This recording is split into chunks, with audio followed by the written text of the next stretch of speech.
Et je les assure devant l'ensemble des téléspectateurs. Et je suis un peu étonné qu'un débat qui est là pour éclairer, et vous avez donné d'ailleurs un reportage que je trouve tout à fait objectif, je l'ai ressenti comme reflétant ce qui est en effet la réalité qu'on a bien voulu montrer. Donc cela a détruit, il me semble, la légende de je ne sais quel mystère épais, troublant, ténébreux, que l'on voudrait entretenir autour de la maçonnerie. Donc je trouve très bien que vous ayez pu présenter ces images, et effectivement, elles donnent de la maçonnerie l'image d'un groupement d'hommes et de femmes aspirant avant tout à faire progresser les idées mêmes de la République, de la liberté, à développer l'esprit de tolérance, de réflexion commune.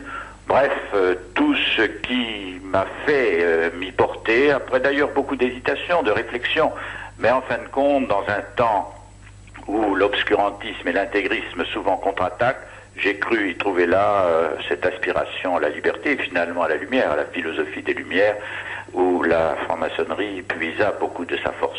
Voilà. Merci. Et donc c'est bien que vous l'ayez fait ainsi, mais si vous le voulez, pour la convenance et pour... disons, la bonne tenue de cette émission, moi je ne souhaite pas aller au-delà. Eh bien, on ne va pas vous embarrasser davantage. Et merci. Vous le voyez, mais vous ne m'embarrassez pas, et vous voyez que je ne me suis pas du tout dérobé. Parce que j'ai eu l'impression que c'est un peu ce qu'on laissait entendre. Non, mais c'est vrai qu'on regrette de ne pas pouvoir dialoguer. On va le cela faire. viendra. Ça va bien, j'espère.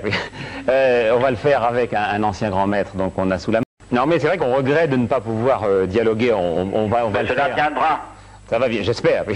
On va le faire avec un ancien grand maître, donc on a sous la main. Pierre Simon, est-ce qu'on a quand même, quand on est maçon, est-ce qu'on a un peu plus d'avantages dans la société, civile ou politique? Est-ce qu'il y a vraiment des coups de pouce, des entraides, comme, disons, un grand nombre de gens le pensent? Non, mais je crois que vous êtes en train de reprendre une confusion qui existe dans l'esprit du public. La franc-maçonnerie n'est pas une association dont le but est l'entraide matérielle. Les initiés viennent chercher un ressourcement moral, viennent faire opérer leur propre transformation, et il n'y a en particulier à la Grande Loge de France une interdiction de politique. En revanche, il y a lorsque, et cela figure dans le rituel de la fermeture des travaux en loge, le président de la loge, qu'on appelle le vénérable, dit « Maintenant, allez en paix, ce qui vous a illuminé à l'intérieur, vous devez le répandre au dehors. » Et c'est au dehors que le maçon, mais en qualité de citoyen, de républicain, va à sa place, à la tête de la cité, à la tête ou au sein d'un gouvernement, ou dans la gestion des affaires administratives ou publiques. Il va essayer de refaire passer cette espèce de lumière, cette espèce de raison illuminée qu'il aura acquis à l'intérieur de la loge pendant les travaux. Mais est-il vrai que vous vous serriez les coudes les uns les autres? Parce que ce sont les chiffres qui nous ont impressionnés dans le reportage de Pujadas et du Châtenay. Dire que 100 députés sur 577, c'est beaucoup par rapport à la société française. Écoutez, j'ai eu le privilège de travailler dans des cabinets ministériels, et en particulier avec l'un d'eux, avec un ministre que j'affectionnais particulièrement. Vous avez initié d'ailleurs.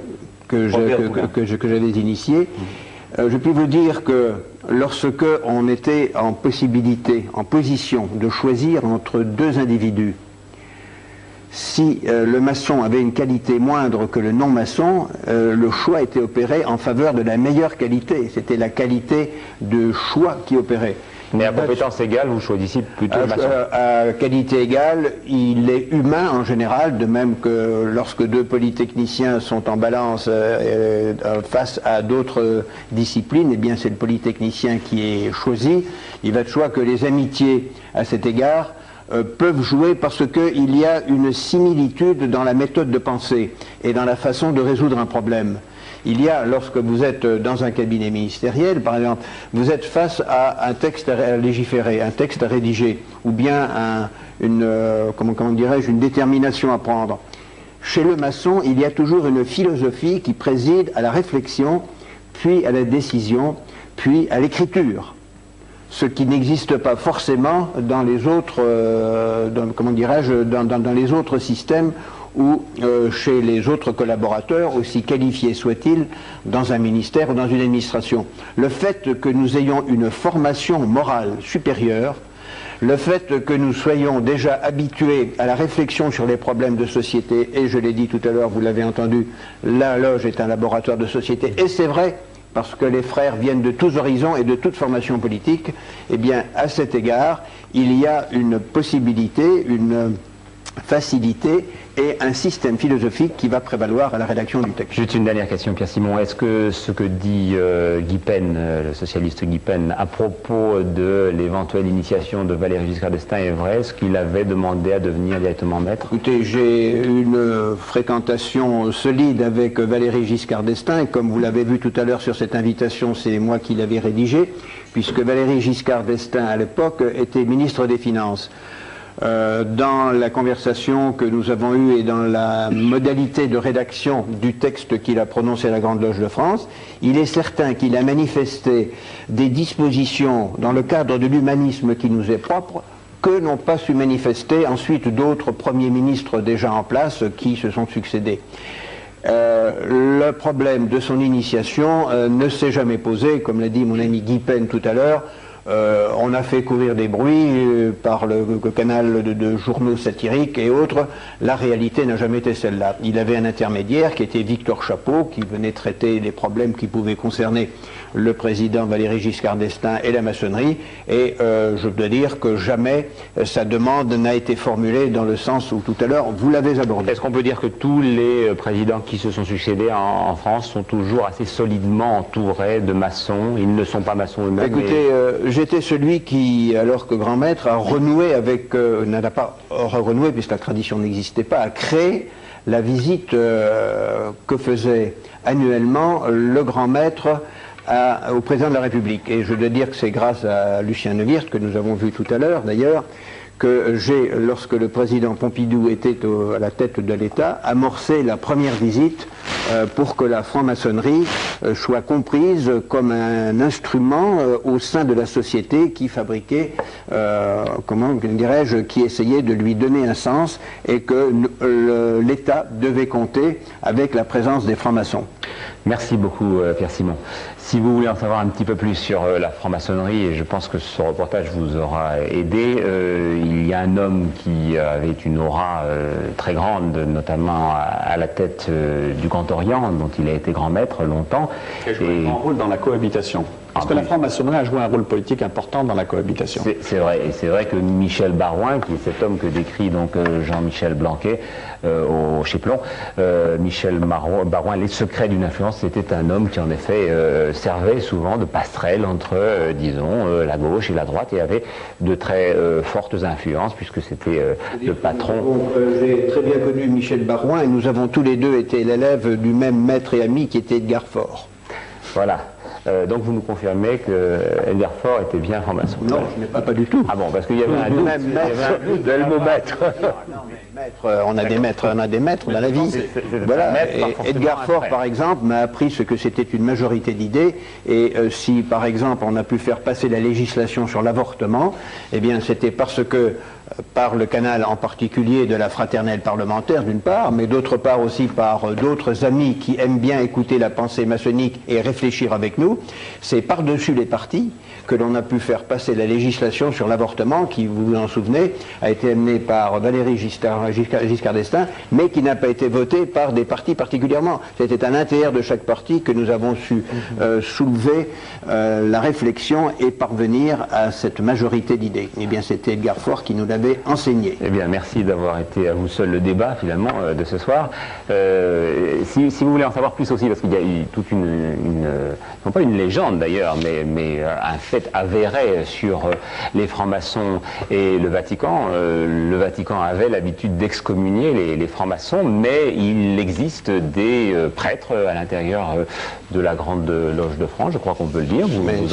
Si vous me donnez une petite minute, je vous rappellerai que j'ai en 1971, je crois, négocié avec Rome la visite à la Grande Loge de France à l'époque c'était le cardinal Marty, mais il était pris avec l'affaire des gauches, et c'est donc le monseigneur Pézeril que j'ai reçu à la Grande Loge de France. Et cette négociation a été menée par Jacques Fauvet, alors à l'époque directeur du Monde, le père, je vais retrouver son nom dans une seconde, et Alain Guichard, qui était le journaliste du Monde spécialisé, catholique, je répète, qui est aujourd'hui président des journalistes catholiques, et l'autre était le père Jean-François Six, et ce sont les trois qui, à Rome, ont fait la négociation de telle sorte que, rompant avec une absence de 200 années, j'ai pu recevoir officiellement Maillet battant, selon un rituel qui avait été fait par Mozart pour recevoir l'archiduc à l'époque de son temps, et bien que j'ai reçu Maillet battant. C'est-à-dire Maillet battant? Maillet battant, c'est un rituel qui permet, lorsqu'on reçoit,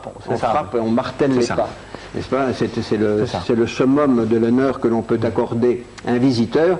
Et la grosse caisse dans le... En rompant avec 200 années d'absence d'un prince de l'Église à la Grande Loge de France, j'ai refait la collaboration possible, puisqu'à l'époque, je le rappelais, il y avait un matérialisme montant, et que je pensais que la Grande Loge de France et la franc-maçonnerie en général d'une part et l'Église d'autre part avaient en face d'eux un ennemi commun qui était un système matérialiste qu'il fallait à coup sûr contenir. Voilà, je rappelle que Mozart était maçon et qu'on trouve des traces de son influence maçonnique dans un grand nombre d'opéras et notamment bien sûr Don Juan. Donc si j'évoquais ce livre de Jean-Michel Merle et de Michel Viau, c'est qu'il s'intitule justement au Quai Voltaire, c'est francs-maçons qui croient en Dieu, et qu'il y a Jean-Michel Merle est un historien des religions et Michel Viau est un pasteur. Ils sont francs-maçons tous les deux. Tous les deux francs-maçons. Lui a été membre du Grand Orient et aujourd'hui il est à la Grande Loge nationale française. Michel Viau était à la Grande Loge de France, il était mon collaborateur,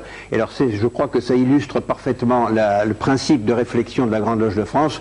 Quiconque entre en maçonnerie ne connaît pas d'entrave à la recherche. Et Michel Viau, au terme de sa recherche, a trouvé Dieu, et par conséquent, il avait également sa place à la Grande Loge de France pour des raisons personnelles et théologiques. Il est maintenant à la Grande Loge nationale dite Binot. Voilà, la Grande Loge nationale française. C'est le parcours d'un homme libre. Il est d'ailleurs possible pour un maçon d'appartenir à plusieurs obédiences en même temps. Non. Ça arrive. Enfin, on connaît des cas. Merci de nous avoir éclairé, Pierre Simon. J'espère que nous, à notre tour, on vous a éclairé. Il y aura un prochain droit de savoir qui aura lieu le 4 novembre. Je jure d'observer. Je jure d'observer. Le principe de l'ordre maçonnique. Le principe de l'ordre maçonnique. De travailler la prospérité de ma respectable loge. De travailler la prospérité de ma respectable loge. D'en suivre régulièrement les travaux.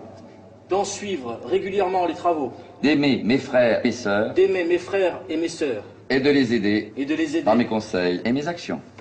Par mes conseils et mes actions.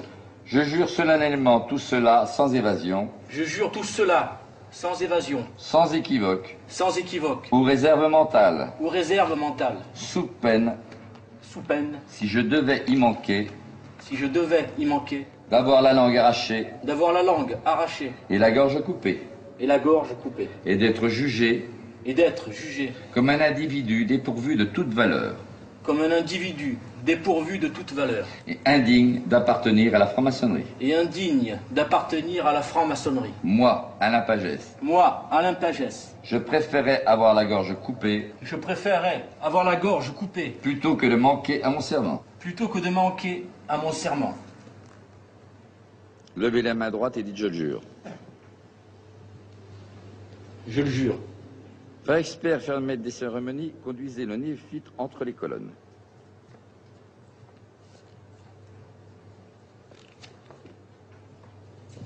Tant d'hommes et de femmes célèbres ou anonymes sont passés par les mêmes épreuves.